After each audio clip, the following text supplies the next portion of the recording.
Hari ini talim kita tangga ruhani masih keempat tanbih al-masih ya, al-ahlak, tapi kita jalihan secara detail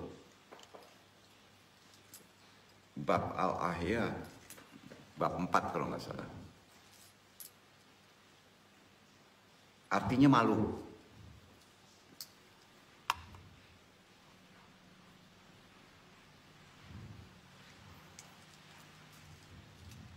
Bismillahirrahmanirrahim. Assalamualaikum warahmatullahi wabarakatuh. Waalaikumsalam warahmatullahi wabarakatuh. Jazakumullah khairan katsira. A'udzubillahi minasyaitonirrajim. Bismillahirrahmanirrahim. Alhamdulillahirrahman mal alamal Quran khalaqal insan allamahul bayan. Asyhadu alla ilaha illallah wahdahu la syarikalah wal manan wa asyhadu anna Muhammadan abduhu wa rasuluhu la nabi ba'da usahibul mujatihi wa bayan. Allahumma sholli wa sallim wa barik man huhiya Qur'an sayyidina wa maulana Muhammadin alladzi kana alluhu Qur'an wala alihi wa sahbihi ladzi tamaskahu Qur'an. Allahumma innaka afuwun tuhibbul afwa wa'fu anna manna ya karim. Asyhadu alla ilaha illallah wa asyhadu anna Muhammadur Rasulullah. Allahumma sholli ala sayyidina Muhammadin nabi ummi wa ala alihi wa sahbihi wa salim. Astaghfirullahal ghafurur rahim. Astaghfirullahal ghafurur rahim. Astaghfirullahal ghafurur rahim. Ilahi anta maksudi wariddoka matlubi atini mahabataka wa ma'rifataka jahar. La ilaha illallah. La ilaha illallah. La ilaha illallah. Satar. La ilaha illallah. La ilaha illallah. La ilaha illallah. La ilaha illallah. La ilaha illallah. La ilaha illallah. La ilaha illallah. La ilaha illallah Muhammadur Rasulullah. Ilaha diniya solihi wa ilaha droti nabil Mustafa Muhammad sallallahu alaihi wasallam. Bil barokah wal karomah Syekh Abdul Qadir waliyullah bisyafaat Nabi Muhammad biiznillah. Waridullahi ya Allah. Ya Allah. Ya Allah. Innaka ala kulli syai'in qadir. Takdi hajatina.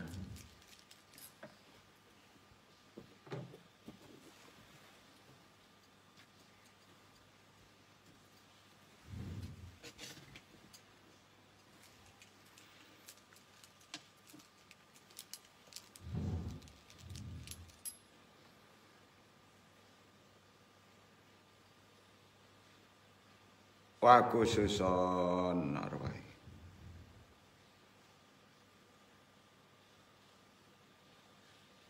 Nur hakikat Muhammad. Wabil kursus arwahi Nabi Muhammad. Wa khususon hadiri Al-Mahdi Khalifatullah. Wabil khusus arwahi muslimin wal muslimat Al-Fatihah. A'udzubillahi minasyaitonirrajim. Bismillahirrahmanirrahim. Alhamdulillahirabbil alamin. Ar-Rahmanirrahim. Maliki yaumiddin. Iyyaka na'budu wa iyyaka nasta'in. Ihdinas siratal mustaqim. Siratal ladzina an'amta 'alaihim. Ghairil maghdubi 'alaihim waladdallin. Allahumma ayyina alal Islam wa amitna ala sunnah. Allahumma anta rabbi la ilaha illa anta khalaqtani wa ana abduka wa ala ahdika wa wadika mastata'tu a'udzu bika min syarri ma sana'tu. Abu laka binimatika alayya wa abu dzanbi faghfirli fa innahu la yaghfiru dzunuba illa anta.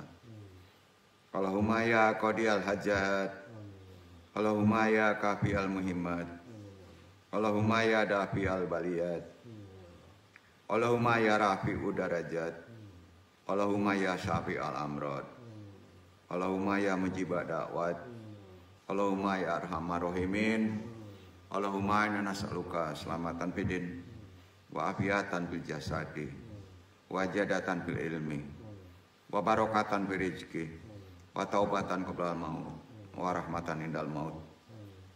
Allahumma hawin alaina fi sarakatil maut wa najata minan nari wal afan dal hisab.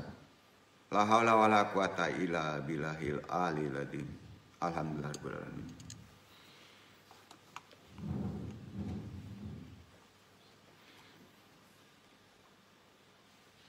Syahadatul kuroma ikhwan wabil khusus jamaah yang andung taklimi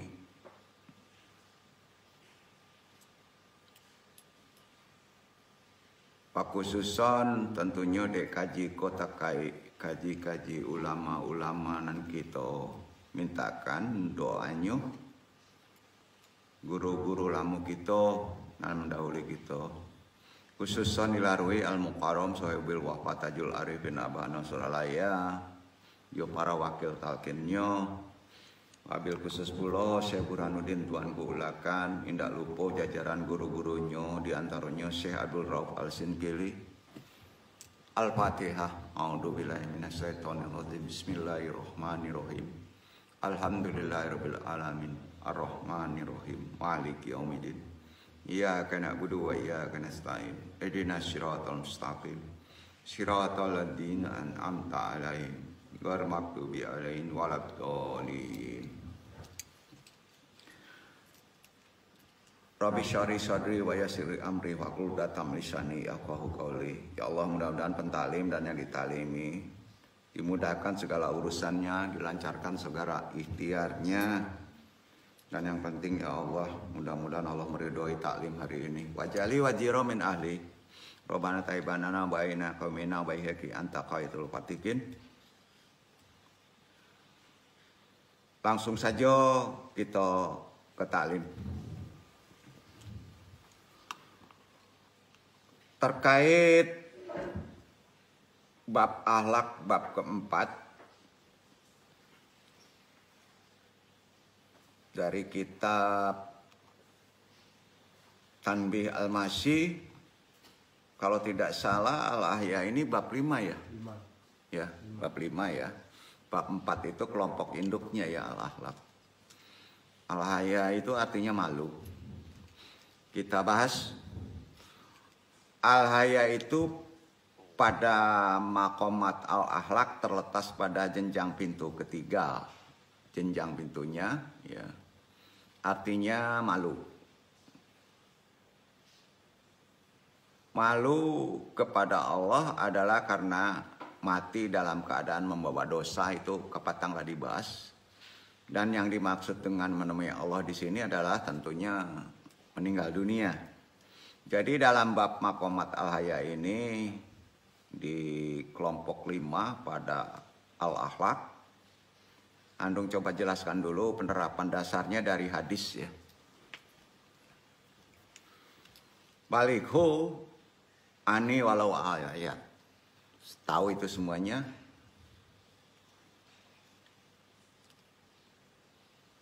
Di era dunia media sosial,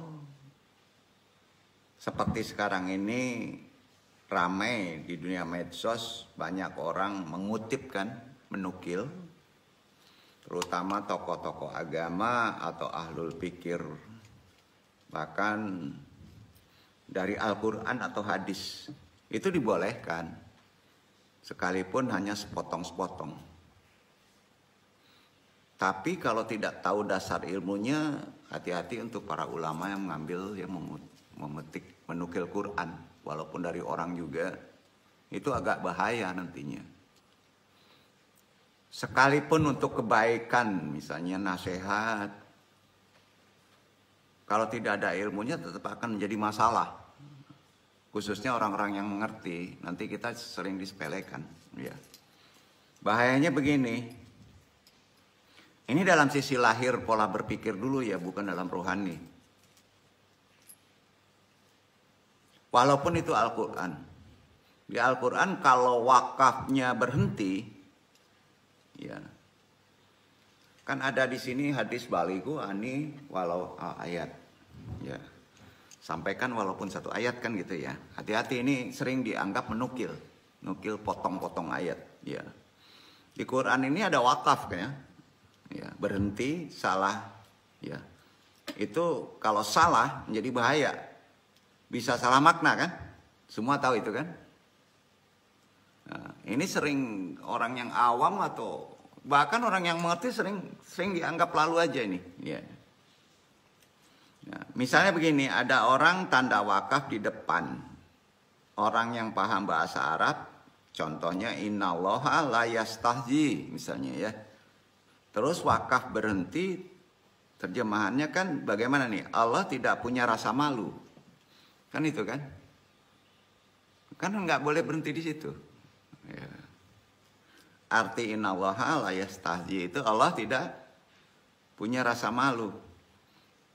Ya, sehingga di ilmu Quran itu diatur wakaf yang haram, yaitu wakaf yang bisa merusak makna kan? Haram hukumnya itu. Ada hadisnya. Harus diteruskan kan? Innallaha la yastahi an yahmahtalan mattauba, kan gitu. Ya. Allah tidak malu bikin perumpamaan sekecil apapun makhluk yang dibuat perumpamaan dengannya. Baru betul. Betul kan? Coba kalau bacanya satu ayat terpotong. Misalnya kan katanya gini, baligu anu walau ayat gitu kan. Ada hadisnya kan sahih. Itu perlu dasar ilmu. Ya. Kalau misalnya innallaha la yastahzi, Allah tidak malu, bayangkan kalau didengar orang yang mengerti bahasa Arab atau orang Arab. Ya. Problem kita adalah belum mendengar kompleksnya ngaji nih ya di sini. Jadi sulit memang ngaji itu, jangan digampangin ya. Harus ada ilmu, nukil pun harus ada ilmu. Jadi kalau ada ulama bilang Nabi tidak tahu, itu sesungguhnya madde. Ya. Madde. Kalau innallaha la yastaji tadi dijabarkan dipotong demikian, kan nggak mungkin Allah itu tidak punya rasa malu. Ya. Jelas salah pemahaman tadi. Jadi kalau ada ulama bilang Nabi itu tidak tahu, ya, itu sesungguhnya madah. Madah itu artinya memuji. Tidak tahu itu artinya memuji. Ya. Karena memang begitu.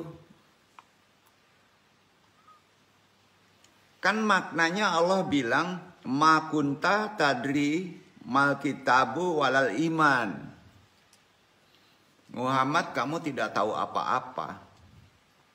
Maknanya kitab. Apa itu maknanya iman?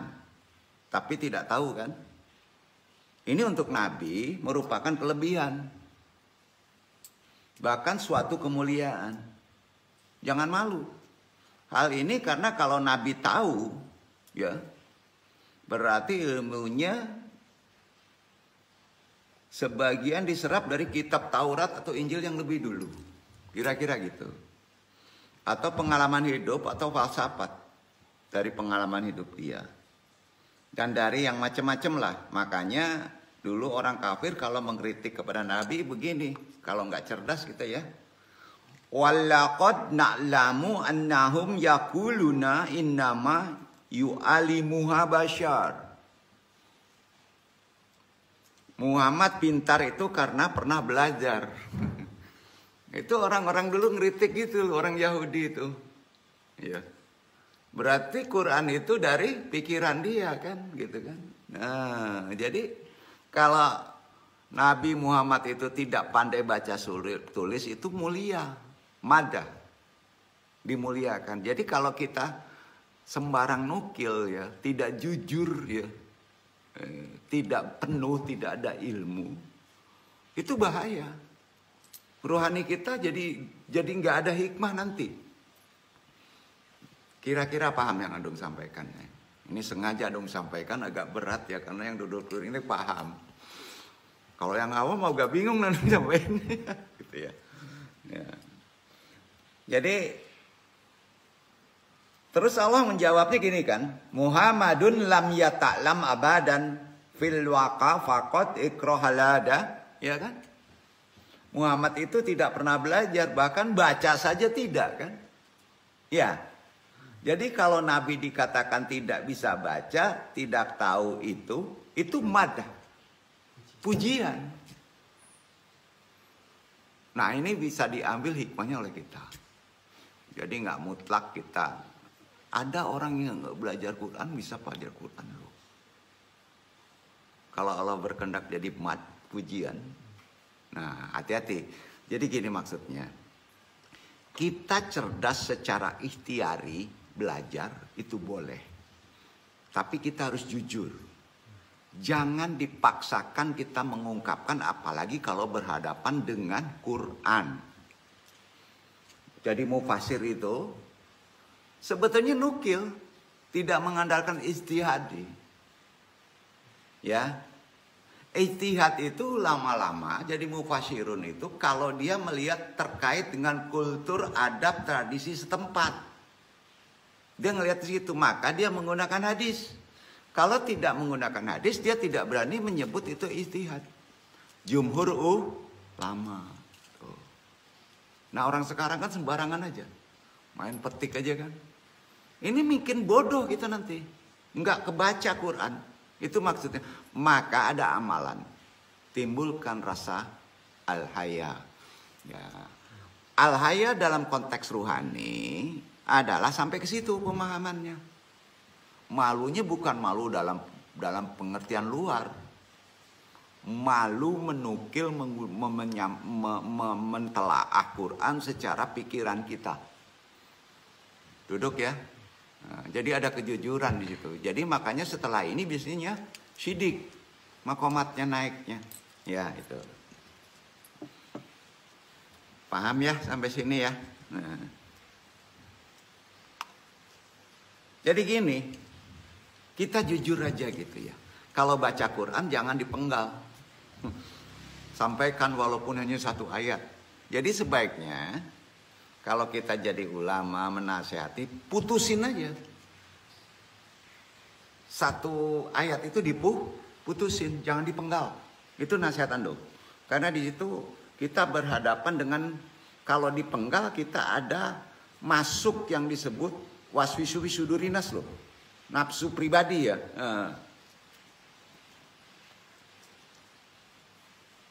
Jadi sudah jelas ya kalau itu madah, pujian. Sehingga semua yang dilakukan Nabi gimana? In huwa illa wahyuyo. Ya, apa itu? Semua hanya berdasarkan wahyu. Antum bisa nggak kalau semua berdasarkan wahyu? Seharusnya bisa. Maka antum wali. Tapi dijamin di zaman sekarang kalau semua itu berdasarkan wahyu, keteter kita. Sebetulnya lengkap itu. Maka lebih aman. Semua apapun juga berdasarkan wahyu. Nabi itu begitu akhlaknya. Akhlak Quran. Namanya in huwa illa wahyu. Ya kan? Nah. Akhlak Nabi in huwa illa wahyun. Berdasarkan wahyu artinya itu. Ya. Jadi itu bedanya Nabi dengan selain Nabi. Jadi kalau ditanya akhlak Nabi Quran itu kurang kena ya, kurang kena, sulit. Jadi Nabi itu akhlaknya hanya berdasarkan wahyu. Jadi manusia itu kalau ke Quran juga berat. Manusia itu akhlaknya berdasarkan bukan wahyu, ilham. Apa? Ilham. Itu yang benar. Nah di sini terkait dengan perkara makomat al-hayah tadi. Jadi untuk mempertajam ilham adalah kita jujur hati, jujur pikiran, jujur mulut, jujur mata. Jadi udah tinggi bener makomatnya. Jadi bukan perkara malu itu jarang dijabar oleh ulama secara umum karena pemahamannya malu itu sering dianggap biasa katanya. Salah. Ya.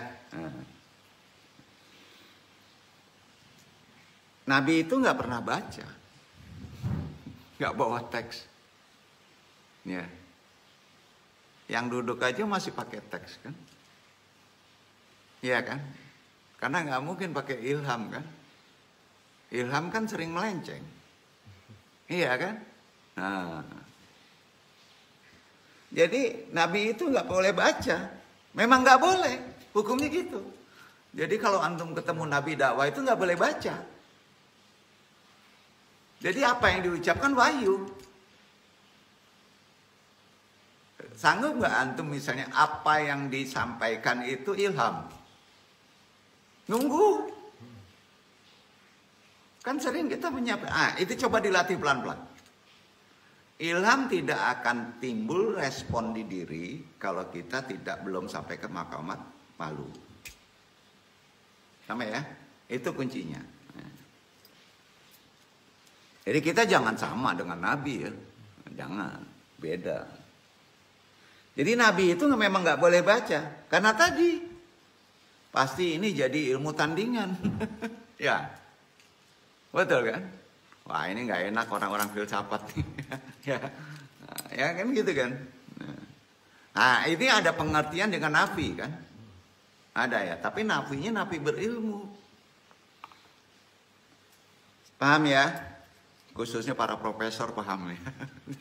Ya gitu ya. Itu bahaya kalau untuk Nabi. Ya. Bahaya. Nabi nggak pernah menggunakan pikirannya loh. Sedikit. Dia in huwa illa wahyu. Apa aja. Sampai-sampai antum nggak di badan antum itu nggak ada kotoran loh. Kalau mengandalkan ilham. Bayangin. Itu rahasianya. Jadi supaya semuanya orisinil. Ya. Orisinil dari Allah ya. Betul kan? Nah. Nabi sama Allah itu kehidupannya dikosongkan. Makanya cahaya. Paham gak nih maksudnya? Nah, makanya kita belajar mengosongkan. Ya. Jadi ilmu paling tinggi adalah nggak ada. Bingung nggak? Kalau nggak dijelasin kan repot. Deh. Ya. Namanya apa? Kalau orang terekot dinafikan. Itu kecerdasan yang paling tinggi. Makanya malaikat itu akal asli. Namanya akal asli. Semuanya dari ilmu yang diwahyukan oleh Allah Subhanahu wa taala. Jadi pengertian balighu ani walau ayat itu maksudnya adalah ya, ini secara lebih dalam ya. Ini benar ini. Ya. Itu bukan satu ayat. Sampai ya. Itu rahasianya. Itu bukan satu ayat. Bukan potongan Quran. Salah kaprah itu. Tapi ayat muhkamat. Ayat yang utuh. Itu namanya muhkamat, bukan potongan. Jadi kalau kita paham tafsir dari balighu ani walau ayat itu muhkamat yang utuh itu artinya, bukan potongan ayat. Setuju nggak tuh? Ya. Jadi kalau hanya dipahami satu potongan saja seperti kebanyakan para mubalik, kiai, ustadz, ya ini sebenarnya kalau untuk kandung jangan, nggak boleh ya, nggak boleh ya. Kayak tadi misalnya dipotong, ujungnya apa? Innallaha la yastahi, itu tidak boleh jadi salah makna kan?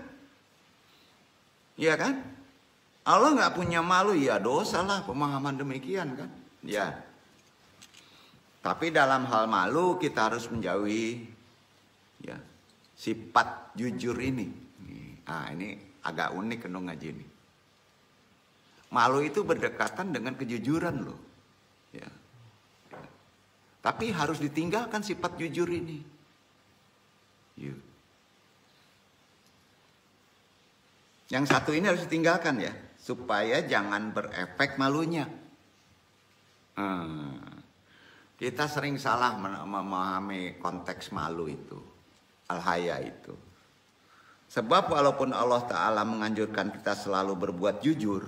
Ya, tapi jujur yang satu ini dibenci Allah. Lantas jujur seperti apa yang sangat dibenci oleh Allah tersebut kalau dijaharkan? Ya, dibenci, nggak diampuni dosanya. Ini sebenarnya pernah Antum bahas. Takutnya kita kan begini, antum belaga suci gitu. Gitu. Jadi harus jujur di situ, karena ada timbul masalah malu. Jadi ternyata ada perbuatan jujur dinilai tercela dan dosa. Tidak diampuni Allah bahkan fikihnya. Dan ini mengakibatkan malu yang berdosa. Gitu. Malu tapi berdosa. Ini sering dilakukan justru oleh para ulama tanpa disadari. Ini terkait ilmu. Ini hati-hati di sini jika dosanya tidak diampuni Allah loh. Perilaku jujur seperti ini berdasarkan hadis sahih. Matannya berbunyi begini nih ya. Jami'un sabiun makfurun lahum minallahi illa ulaika ladina yufiruna mukasyafirin. Semua umatku diampuni Allah. Hadis ini sahih ya. Kecuali orang yang memperlihatkan maksiatnya. Ya. Orang yang memperlihatkan maksiatnya itu tidak diampuni dosanya. Kita sering tidak sadar. Karena merasa sok suci gitu. Misalnya orang berzina di ngablak ya. Maling terang-terangan. Walaupun itu sudah terjadi lama supaya jangan terulang nggak boleh disebut. Bukan dosa zina maling aja. Dengan sadar kita menceritakan dosa kepada orang lain, fatal loh. Kena hadis tadi. Yeah. Fatal. Kenapa? Cerita. Habis zina cerita. Habis maling cerita ke orang. Habis main judi cerita. Itu justru malah tidak diampuni. Padahal dosa yang dilakukan antum itu sudah ditutup oleh Allah. Itu hukumnya. Berarti kalau ditutup oleh Allah, kita buka lagi. Maka Allah. Nah, ini terkait malu dosa gini ya. Antum kalau berdoa tidak menukil hadis. Semua doa yang antum baca itu secara bahasa-bahasa kalau tidak ada ilmunya. Salah semua. Ya Allah, berilah saya rezeki yang banyak untuk bisa ngasih makan anak yatim. Agak banyak lah, 1.000 orang, 3.000 orang katanya. Ya, karena itu banyak teraniaya. Itu salah nggak betul? Kalau nggak cerdik dalam ilmu ruhani, itu sama dengan menyalahi keadilan Allah, bahaya. Anda nggak pernah mau doa begitu. Kenapa? Coba kenapa kira-kira? Itu kan sama mengajari Allah. Setuju nggak? Sampai. Jadi jangan dilakukan itu. Doanya secara awam baik. Kita harus malu. Allah punya segala tahu itu. Ya. Kalau antum minta kayak gitu, berarti mempersiapkan lagi, mendikte Allah suruh mempersiapkan orang yang banyak ya, yatim. Betul nggak? Betul kan? Kira-kira paham ya maksudnya? Nah, itulah gunanya kita memahami rasa malu kita kepada Allah.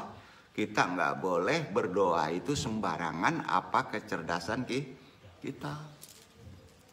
Nggak akan ketemu hikmah. Ini kita cerita aja dulu ya, supaya pengalaman-pengalaman orang ulama-lama begitu pola berpikirnya. Berdoa aja berdasarkan pikiran, walaupun kita pintar nggak boleh. Jadi tetap berdoa, kita nukil ke hadis. Bila perlu kita sebaiknya lebih aman ke Quran. Sampai Iwan Fauzi ya maksudnya ya. Hati-hati ya. Pertanyaannya, ya Allah berilah saya anak perempuan dan laki-laki. Didikte nggak Allah? Dikte ya. Meminta anak aja sudah nggak boleh. Ini rahasianya ya. Kenapa? Kamu belum dikasih keadilan Allah loh. Jangan diajarin Allah. Itu makanya semuanya harus serba wahyu gitu. Ada kan? Kan kita merasa, oh ijtihad hilang, memang hilang. Kalau pengen cerdas ijtihad hilang. Ya, tahu nggak rahasia ijtihad? Ya, karena tidak bisa memahami Quran, maka dia ijtihad supaya memahami Quran. Nah itu sebenarnya ijtihad berlaku sebelum Nabi itu turun. Udah sempurna semua agama. Kita tinggal ngikuti, menyodorkan kecerdasan kita terhadap Quran, kan gitu. Ya. Gampang ya, bersyukur kita beragama ya. Ya kan, bukan gampangin loh. Ya. Jadi makin pintar, makin tertutup nggak? Betul kan? Makanya gini, boleh kita mengejar boleh. Tapi syaratnya, ya Allah saya berilmu ini supaya saya bisa membuka ayat-ayat yang tidak bisa dijangkau. Itu yang benar. Ya.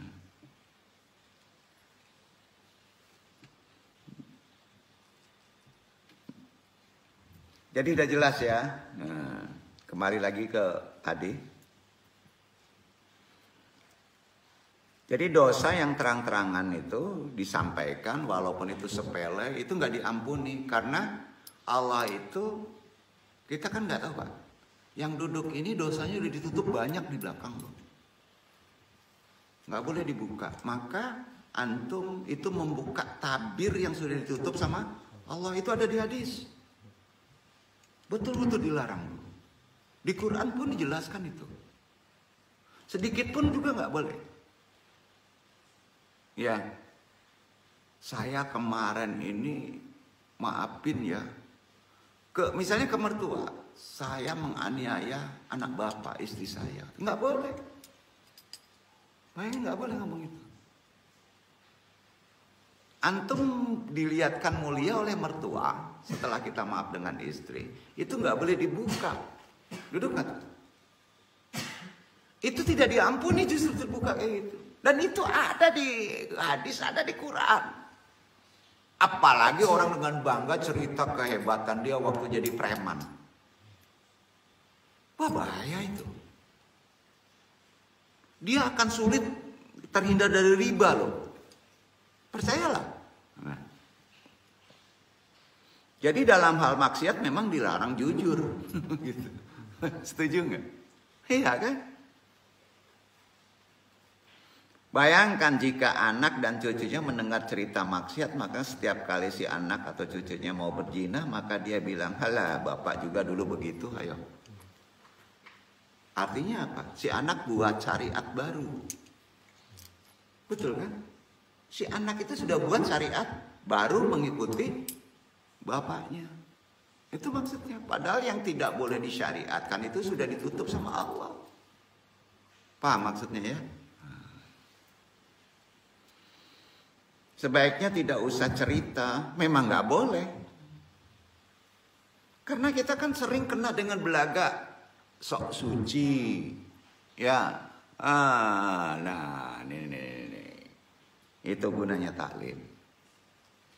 Jika jujur dalam berbuat dosa, kalau boleh diceritakan nanti bisa menjadi syariat baru. Sepakat ya? Nah kan jarang dibahas sama orang perkara ini, ya. Ini terkait dengan al-haya. Pernah ada seseorang bercerita bagaimana ia menggunakan uang hasil maksiat untuk maksiat. Sekarang saya sudah tobat, ujar orang itu. Ada 2 tobat yang mesti dilakukan. Pertama, tobat itu tobat untuk tidak menceritakan maksiatnya lagi. Kalau sudah keluar, dia harus bertobat, tidak akan menceritakan dosa-dosa di belakang lagi. Sepakat ya? Itu ada hukum tobatnya. Ya Allah, saya tidak akan mengeluarkan kata-kata kejelekan saya yang sudah berlalu. Ya. Kedua, itu sudah masuk ke makomat malu. Itu makomat malu. Ya. Kedua, untuk tidak melakukan maksiat lagi karena dosa itu tidak diampuni. Jangan. Jadi hadisnya larangan menceritakan tadi lengkapnya sebagai berikut. Ya. Nih kita baca aja karena panjang. Bukhari nomornya 60-69 loh. Ya. Yang kecil aja nggak boleh, yang besar apalagi ya. Setiap umatku akan mendapatkan ampunan kecuali mujahirin. Tahu arti mujahirin? Orang-orang yang terang-terangan berbuat dosa. Dan yang termasuk terang-terangan berbuat dosa adalah seseorang berbuat dosa pada malam hari, kemudian pagi hari dia menceritakannya. Padahal Allah telah menutupi perbuatannya tersebut. Yang mana dia berkata, hai fulan, tadi malam aku telah berbuat begini dan begitu. Sebenarnya pada malam hari Robnya telah menutupi perbuatan itu, kan? Tetapi pagi harinya dia menyingkap perbuatannya sendiri yang telah ditutupi oleh Allah tersebut. Hadis riwayat Bukhari 60-69. Arti kata, kalau kita sudah ditutupi perbuatan dosa kita, kita tobatnya kepada Allah nggak boleh dibuka.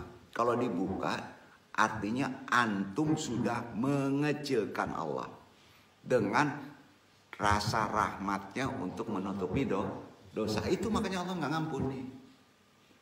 Duduk ya, jarang kan ini dibahas, tapi ada hadisnya. Nah, hal ini tidak berlaku bagi orang yang telah menyingkap apa yang telah Allah tutupi dari perbuatan maksiat. Ya. Jadi kita kan menceritakan perbuatan maksiatnya karena bangga dengan meremehkan dosa yang telah dilakukan, kan begitu kan? Nah, hati-hati, di sini malu kita harus kuat. Ini tidak bisa merasakan nikmatnya ampunan Allah. Ya, banyak orang sekarang nggak bisa merasakan nikmatnya ampunan Allah. Banyak. Ya, gampang aja nyeritain dosa. Nah, itu meremehkan. Ya. Banyak sekali sekarang ini nasihati aja. Tidak bisa merasakan nikmatnya ampunan Allah yang dia berikan kepada para hambanya. Rahmat itu salah satunya itu yang terkuat. Ya, bukan rezeki aja. Celaan yang secara langsung Rasulullah SAW sampaikan kepada para pelaku mujaharoh.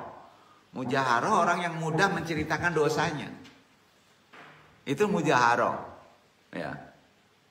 Jelas ada dalam hadis. Sedangkan secara makna telah banyak Rasulullah isyaratkan dalam hadis-hadis yang lain. Salah satunya adalah hadis yang diriwayatkan dari sahabat Abdul bin Mas'ud radhiyallahu anhu, bahwasanya Rasulullah bersabda begini ya, yang lebih jelas lagi. Laisal amru an ama azina wariba qad suhibati ana fi syahibi sabima malam takun qad barartu halakhtu linapsiha. Tidaklah perbuatan zina dan riba itu telah tampak secara terang-terangan di suatu kaum kecuali mereka telah menghalalkan azab Allah bagi mereka sendiri. Sampai enggak? Ya. Jadi salah satu terang-terangan dengan riba banyak enggak sekarang? Orang mencari bunga. Semua dosanya enggak diampuni loh Pak. Sampai enggak tuh? Bahaya. Sebaiknya gini deh. Kalau kita sudah terkurung dengan riba Pak, buat perjanjian dengan lembaga itu. Jangan kasih bunga. Itu prinsip orang-orang yang memahami hakikat rohani ya dalam konteks. Karena artinya antum telah terang-terangan membuka dosa. Sampai ya. Nah. Celaan terhadap para pelaku mujaharoh atau orang-orang yang berbuat maksiat diceritakan pula oleh Allah. Bahkan Allah menurunkan firman-Nya An-Nur ayat 19, dibaca deh. Nah, itu dia ayatnya.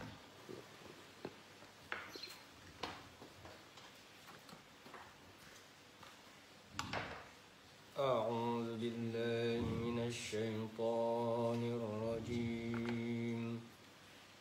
Bismillahirrahmanirrahim.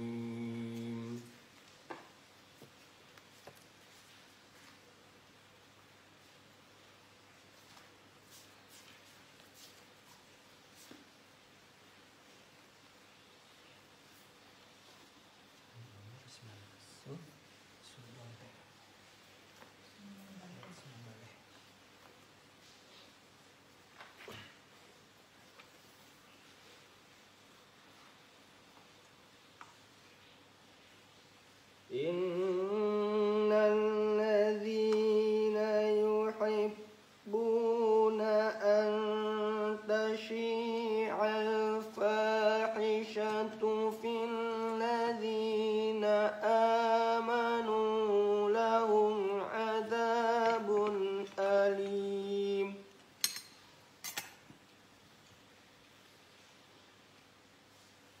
Lahum adzabun alimun fid dunya wal akhirah wallahu ya'lamu wa antum la ta'lamun.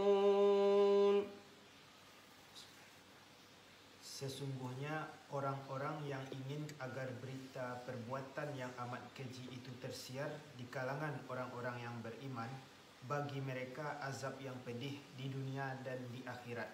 Dan Allah mengetahui sedang kamu tidak mengetahui. Ayo, benar nggak? Ada di Quran. Yang antum sampaikan benar nggak? Hati-hati, salah satu yang gamblang itu. Antum jangan buka, saya dapat bunga nih. Itu nggak boleh. Azabnya dunia akhirat loh, nggak nanti. Ngeri kita. Ya banyak. Itu gunanya taklim dan ilmu, penjelasannya ya. Udah jelas itu. Dasarnya mana? Gitu. mengungkapkan dosa sok beraga suci katanya. Gitu kan? Ngomong sembarangan gawat, antum kena loh. Itu yang disebut kutuk. Kutuk orang Minang disebut kanesintuk. Itu ajaran saya Burhanuddin, kanesintuk tuh itu. Ya, kanesintuk, kantesintuk tuh itu. Jadi kena surat An-Nur ayat 19. Pokoknya gini, kalau antum sudah buat dosa 1 jam, ya ditutup, banyak orang nggak tahu, antum nggak boleh ceritakan. Berarti Allah sayang, ya Allah sayang. Nah. Konten loh, balasannya konten tuh. Kalau dibuka, ini ngeri nih. Waduh, saya ini pacarnya banyak dulu deh. Dulu yang duduk sering ngomong kayak gitu nih. Setelah baca-baca ini ngeri dia, nggak berani lagi. Tobat, harus tobat. Umpama begitu. Jadi bangga dengan premannya dulu, nggak boleh diceritakan itu. Nggak diampuni, harus tobat loh. Kena. Nggak percaya, baca untuk mendalami ayat ini di kitab Fathul Bari karangan Ibnu Hajar. Baca deh. Itu pendalamannya. Di sana berkata, barang siapa yang berkeinginan untuk menampakkan kemaksiatan, di hati aja nggak boleh loh. Segera istighfar. Di hati aja ya. Dan menceritakan perbuatan maksiat tersebut, maka menyebabkan Robnya mengkutuk dan marah, sehingga dia tidak bisa menutupi aibnya selanjutnya. Akan gampang terbuka. Bangga dengan cerita-cerita premannya. Dan barang siapa yang masih di kitab Fathul Bari, ya, yang berkeinginan untuk menutupi perbuatan maksiatnya tersebut karena malu kepada Robnya, berefek malu kepada manusia, maka Allah akan memberikan penutup yang akan menutupi aibnya kalau dia lalai melupakan dosa. Bayangin Pak, dosa itu jadi lalai, tahu itu sifat kita, maka ditutup semua aksesnya. Gimana manusiawi ya? Begitu keadilan Allah. Nah, jadi dosa berbahaya kalau terang-terangan berbuat dosa, sama maknanya dengan mengharamkan bagi dirinya sendiri. Ya. Menceritakan perbuatan maksiat kepada khalayak umum bisa juga menyebabkan pelakunya melakukan kemaksiatan secara terus-menerus. Itu hukum Quran tadi. Nggak akan tertutup, terus saja. Ya. Dan hal ini menyebabkan manusia ikut mengamalkan perbuatan maksiat tersebut, sehingga dia akan mendapatkan dosa-dosa para pengikutnya. Itu aksesnya ya. Nah, tanpa dikurangi sedikit pun dari dosa-dosa mereka, karena menunjuk kepada keburukan seperti pelaku keburukan itu sendiri kan. Nah, jadi terang-terangan dalam kemaksiatan adalah dosa tersendiri selain dari dosa maksiat itu sendiri, karena dia telah meremehkan kebesaran Allah Azza wa Jalla, ya, dari ketertutupannya. Jadi terang-terangan dalam kemaksiatan menyebabkan tersebarnya kemungkaran di antara kaum muslimin. Ya, itu aksesnya begitu. Jadi barang siapa yang Allah tutupi aibnya di dunia, ya, nih Allah menutup aib antum di dunia, maka Allah menutup aibnya di akhirat. Ya. Jadi sebetulnya orang mukmin itu gampang masuk dosa. Gampang masuk surga. Gampang, ya. Syaratnya tidak memperlihatkan di hadapan manusia dosa antum. Tuh. Itu hadis. Ini kan jarang dijabarkan di luar. Nah, itulah luasnya rahmat Allah untuk para hambanya yang paham dengan maqamat al-haya. Malu, itu kaitannya malu. Kemarin anu percepat aja ngomong ya. Karena yang duduk ini memble fisiknya kemarin. Jujur aja dong, jujur sebut ya. Tapi kan sampai juga sebetulnya, tapi sulit dipahami, harus dijabarkan seperti ini kan.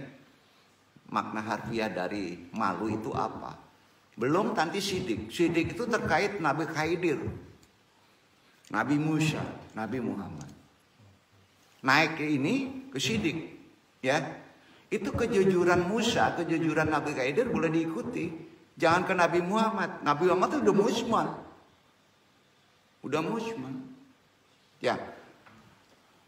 Khidir membunuh anak kecil, kenapa? Itu jujur. Kenapa? Karena dia hidupnya di langit. Tahu dengan catatan anak itu nantinya akan kafir. Dari catatan itu nanti kamu antum yang bisa merubahnya dengan cara dibunuh. Itu kan nggak sampai kepada Musa. Ayo, itu jujur. Musa bukan kalah. Jadi gini, antum jangan pakai syariat Nabi Khidir.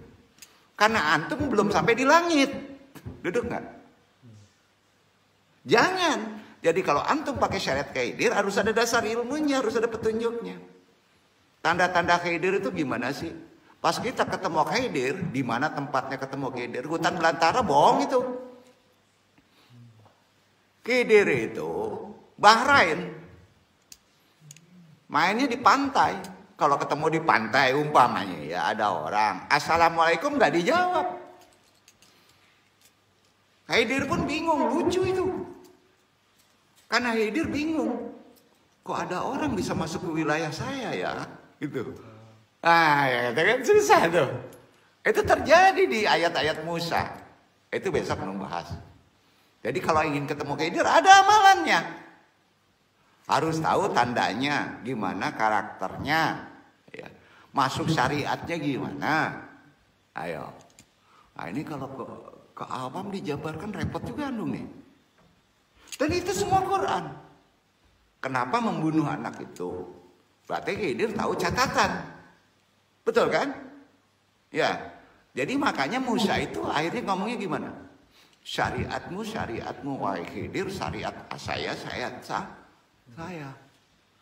Kelebihan Musa apa? Khidir nggak dikasih kelebihan sultan.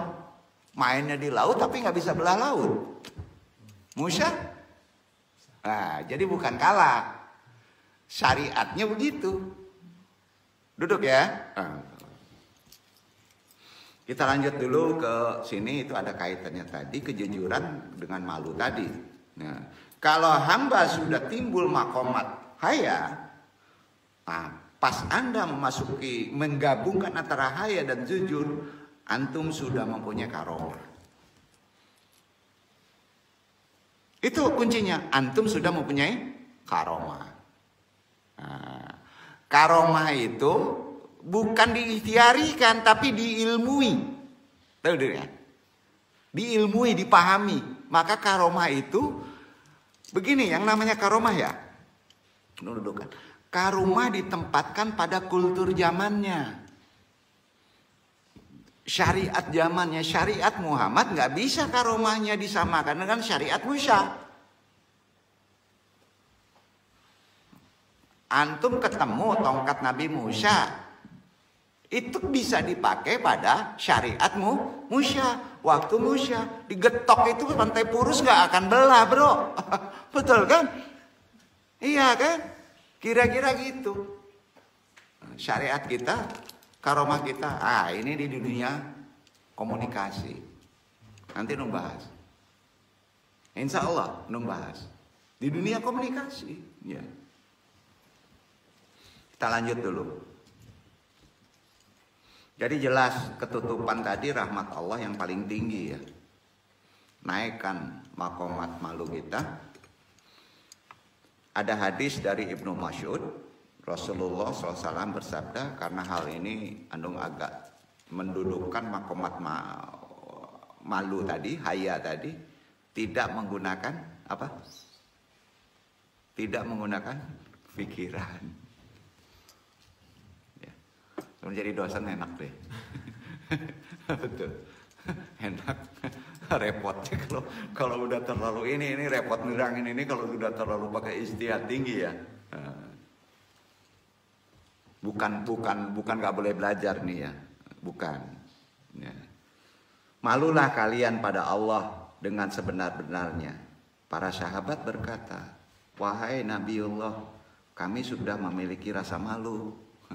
Sahabat aja nggak tahu yang itu. Karena disandarkan kepada rasa. Padahal malu itu ilmu.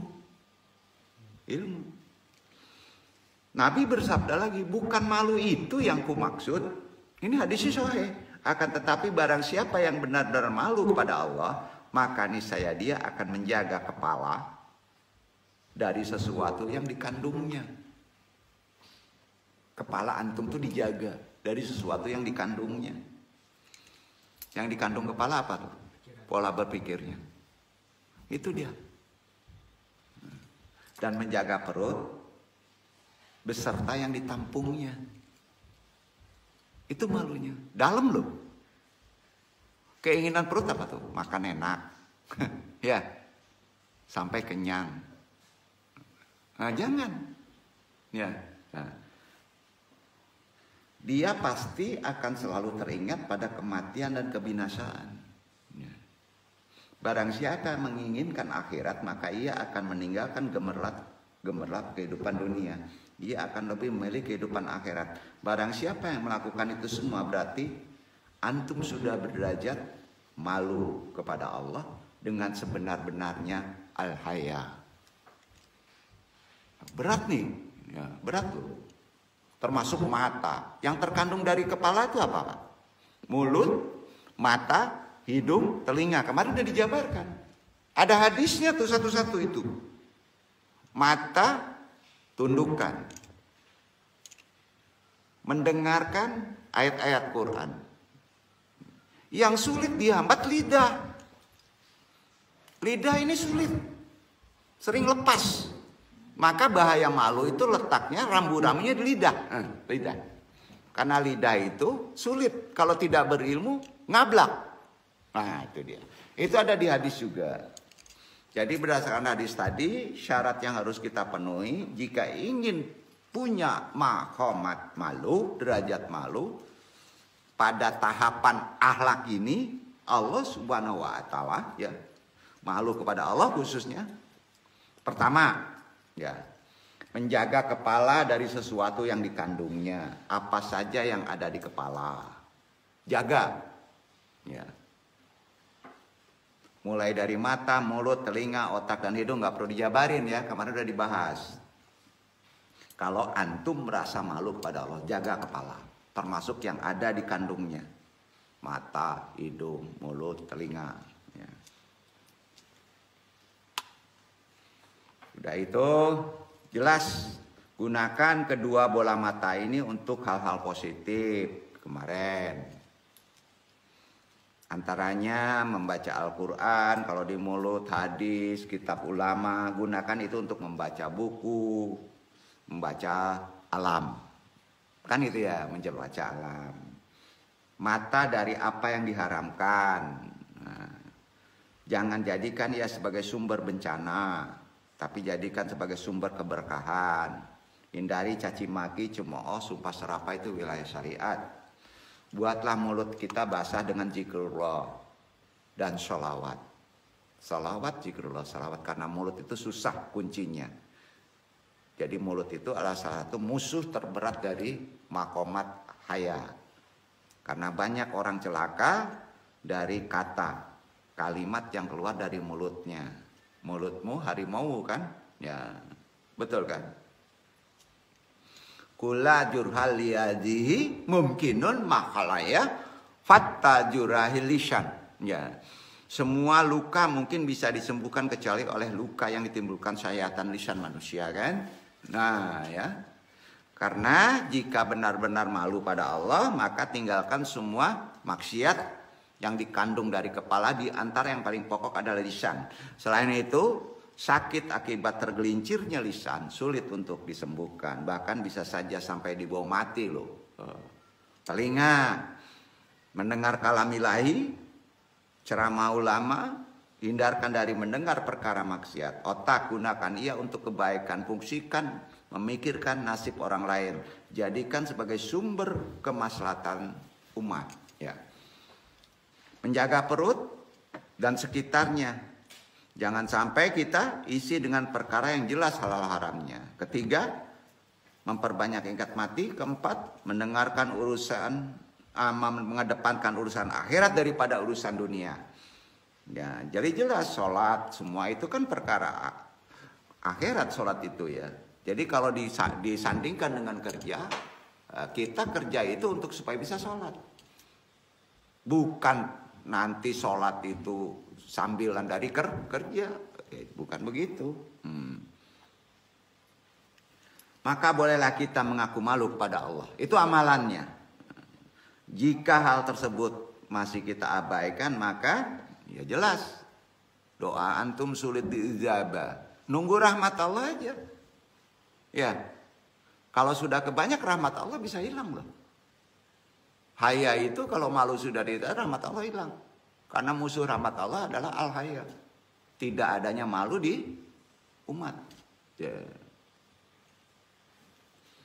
Makanya ta'alam anna hayalat saqalbi latanasabu dotian mahayatil qalbi.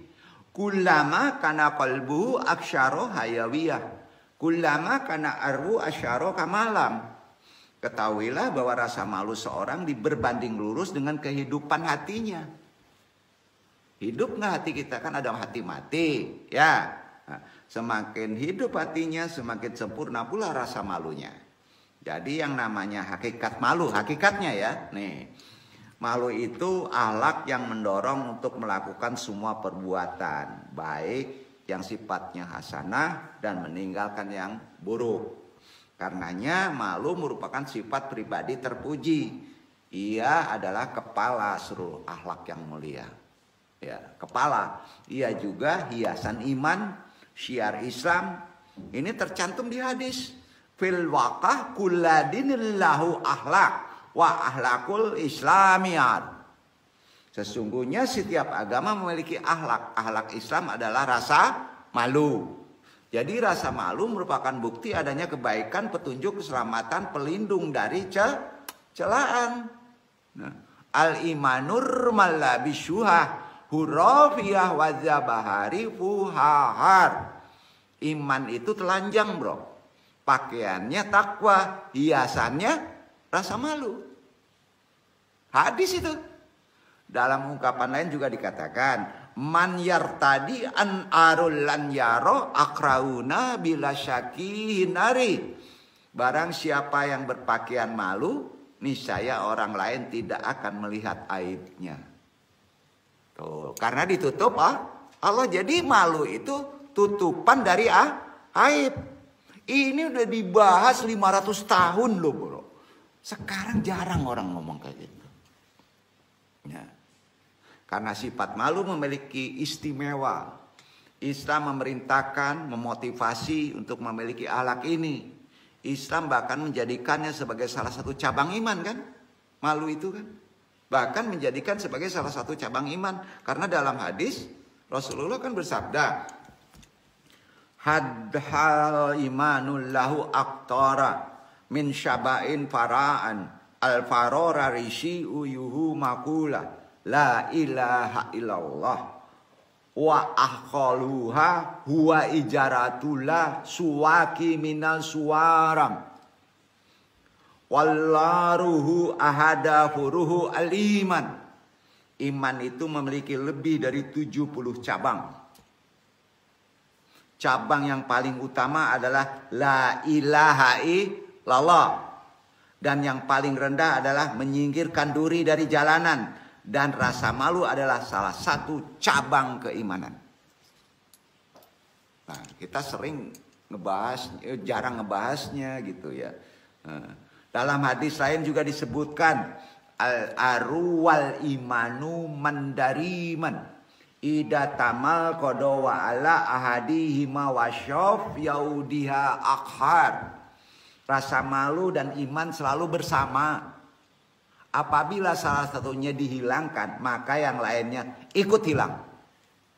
Nah, rahasia mengapa rasa malu menjadi bagian dari iman?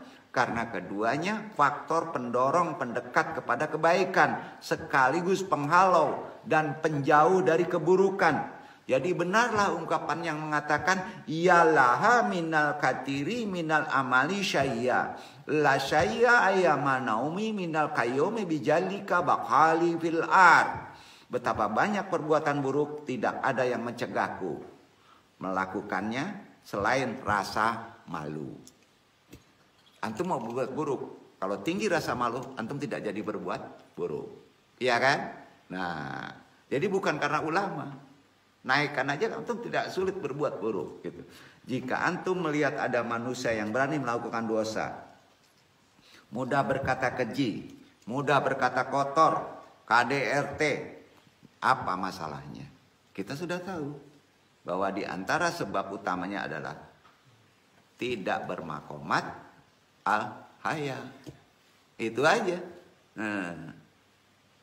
Karenanya Rasulullah bersabda, fil waqa min baini tilqaladi yasul alikal insanu minal kalimatin nabawiyatil ulahiyah ida lam tahyulan fal masya. Sesungguhnya di antara yang didapatkan oleh manusia dari sabda kenabian yang pertama adalah apabila engkau tidak malu maka berbuatlah sekehendakmu. Ya, jadi bukan merupakan sifat malu. Sebagian orang tidak mau melakukan kebaikan, tidak mau berkata benar, tidak mau melakukan amar ma'ruf nahi mungkar dengan alasan malu. Ini tentu merupakan pemahaman yang salah terhadap makna malu. Nabi Muhammad SAW adalah manusia yang paling pemalu. Bahkan lebih pemalu dari gadis perawan di dalam pingitan. Tetapi hal itu tidak mencegah beliau untuk mengatakan kebenaran, menjalankan kewajiban amar ma'ruf nahi mungkar, bahkan marah ketika larangan malu tadi dari Allah dilanggar, perang. Itu dia. Dilanggar, perang. Rasa malu juga tidak akan mencegah seseorang menuntut ilmu, tidak. Ya. Dan bertanya tentang masalah agama, tidak. Oh malu, nanya nih masalah agama, tidak. Ya, bukan begitu pengertiannya.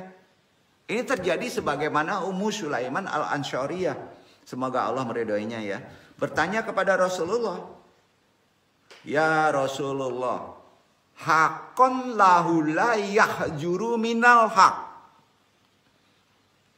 Halil ma'aratumul jimatan bilisyah tahman andama yakunul laidaihahul muradba.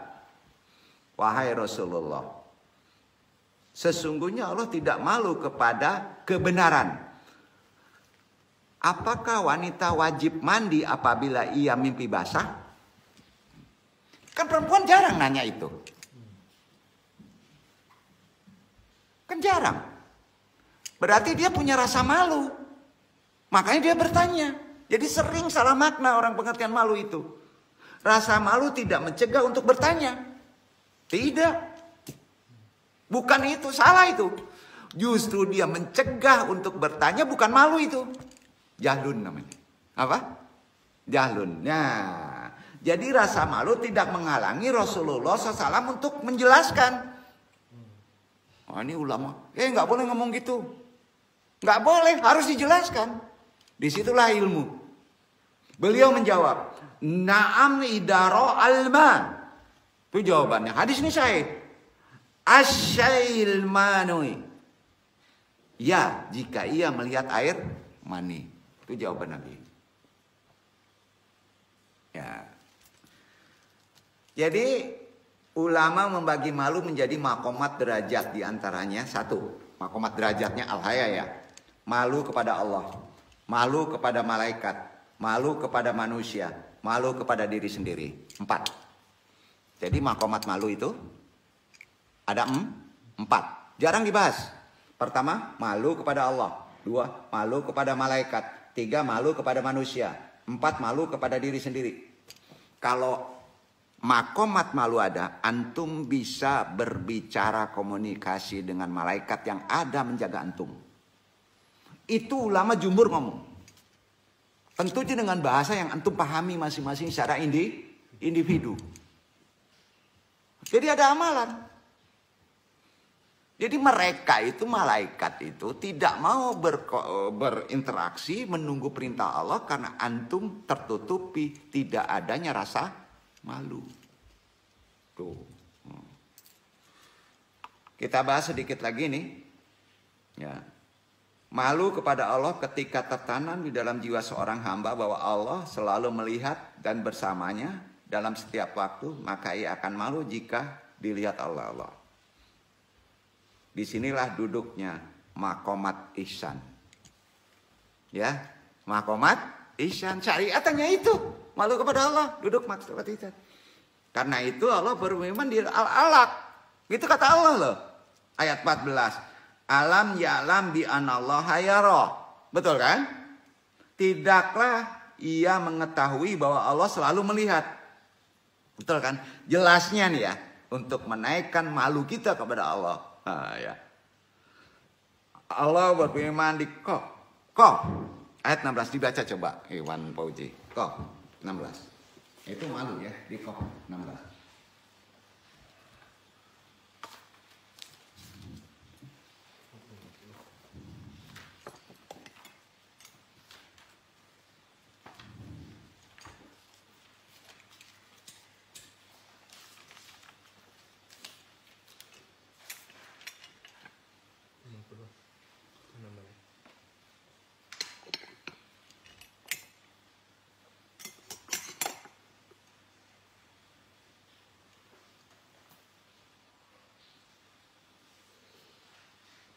وَلَقَدْ خَلَقْنَا الْإِنسَانَ وَنَعْلَمُ مَا تُوَسْوِسُ بِهِ نَفْسُهُ وَنَحْنُ أَقْرَبُ إِلَيْهِ مِنْ حَبْلِ الْوَرِيدِ.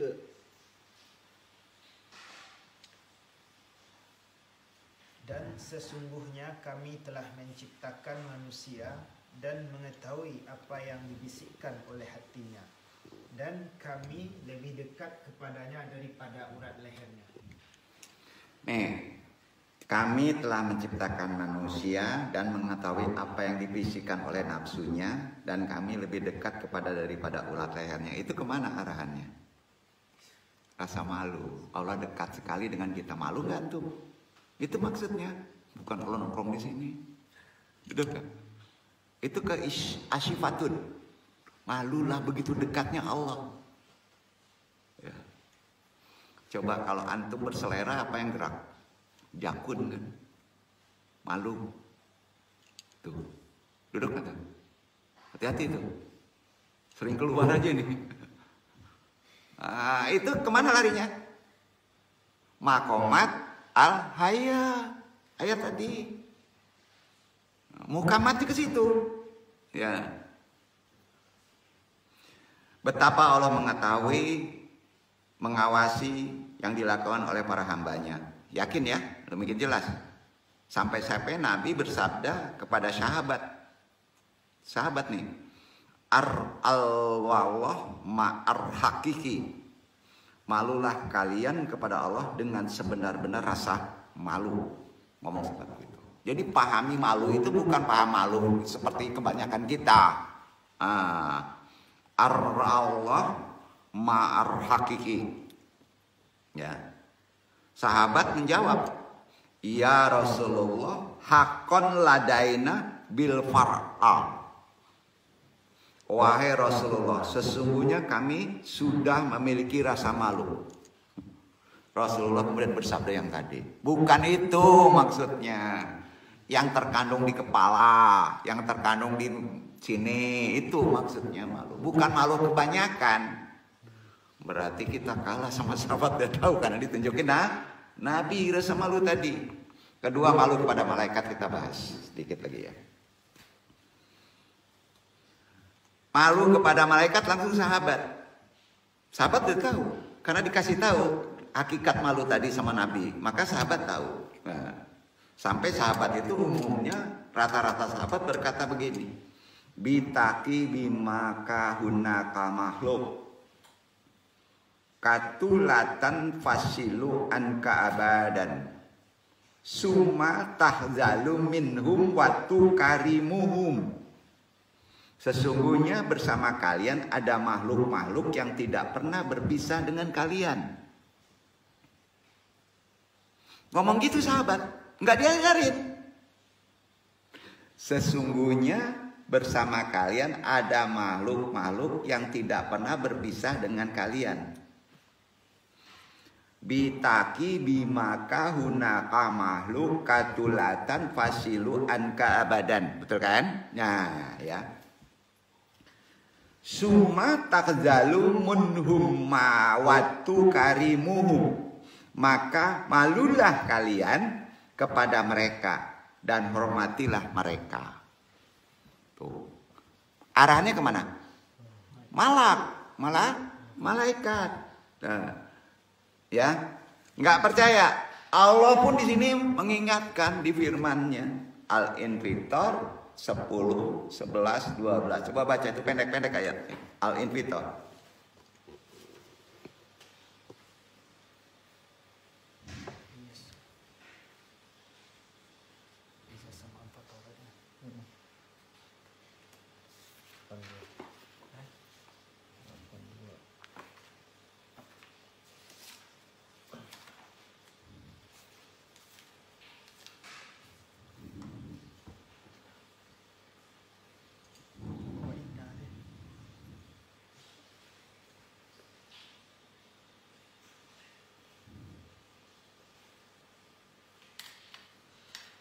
Wa inna 'alaikum lahafizin kiraman katibin ya'lamuna ma taf'alun. Padahal sesungguhnya bagi kamu ada malaikat-malaikat yang mengawasi pekerjaanmu, yang mulia di sisi Allah dan yang mencatat pekerjaan-pekerjaanmu itu. Mereka mengetahui apa yang kamu kerjakan. Ya. Jadi komunikasinya dengan malaikat itu sudah tahu karena diyakini tunjukin sama Allah. Komunikasinya gimana? Karena itu sahabat sering ngomong kayak gini. Ngomong gini nih. Ini kepada malaikat. Kepada Allah beda tadi kan. Isya makomatnya. Ya. Murhiban bi malaikati Rabbi. Nah, itu dia. Murhiban bi malaikati Rabbi lan april latifalakum ya rafakuliyau ya rafakuliyau kuda bi barraqatillah. Selamat datang para malaikat. Berarti dia tahu sahabat itu. Nah, ya kan?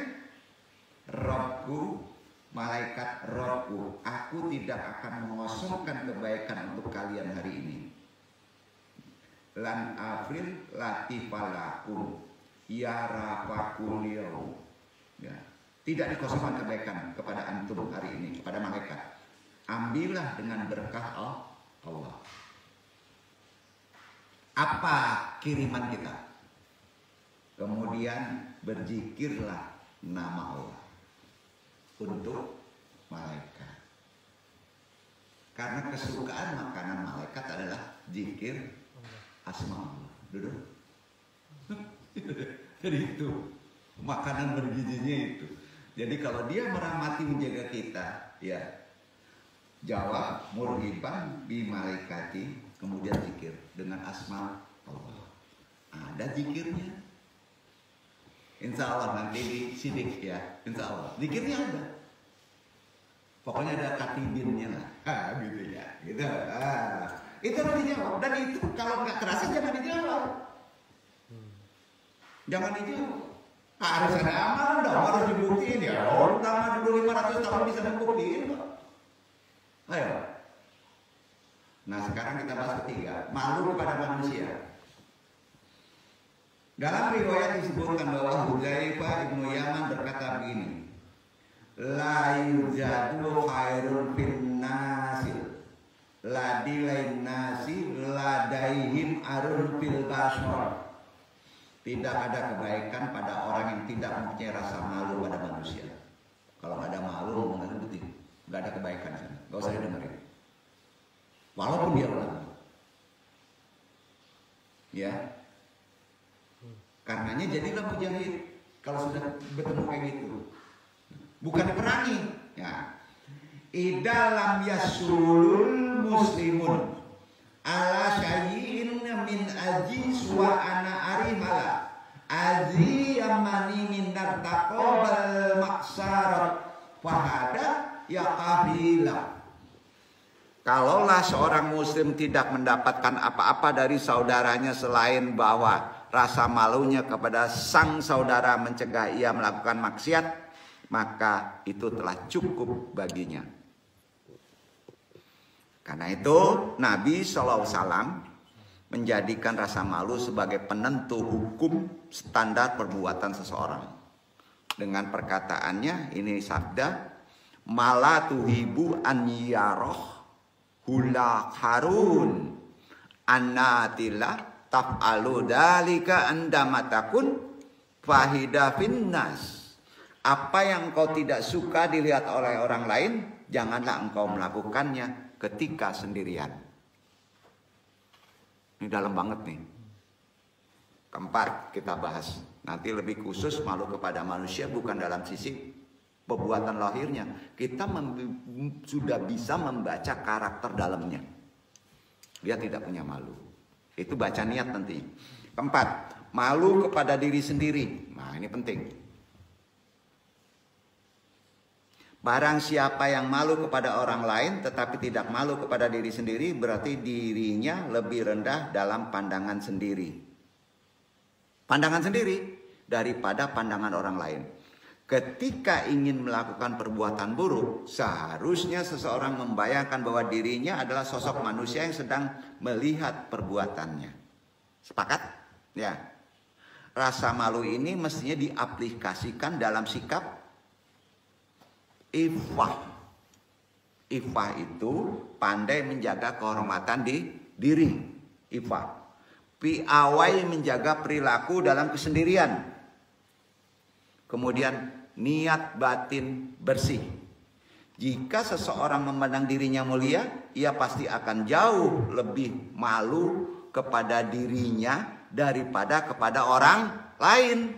Nah, karenanya orang yang sudah sampai ke makomat ini biasanya sering disebut diselewengkan. Para salaf. Para salaf. Kalau orang kaji salaf itu ke sana larinya ujungnya. Ya. Man qoma fi makanin hadiin bi amalin yakhazaru minal qiyami bihi fi makanin mustahim. Fahada yakni annahu laisha ladaihi samanun fi nazari. Barang siapa yang di tempat sepi melakukan perbuatan yang malu, ia lakukan di tempat yang ramai, berarti dirinya tidak memiliki harga apa-apa dalam pandangannya. Jadi sesungguhnya rasa malu makomat al-haya ini merupakan penyempurnaan tempat tumbuhnya keridoan. Perambah untuk jalan pujian, pemberi kematangan akal, pembesar kehormatan bagi seorang insan. Mudah-mudahan Allah memberi kita kesempurnaan makomat al-haya ini malu. Dan disandarkan malu ini untuk awal pertama antum adalah dengan takwa, takut. Ya, sandarkan dulu ke sana. Ya. Jadi kalau jangan dulu ke sidik.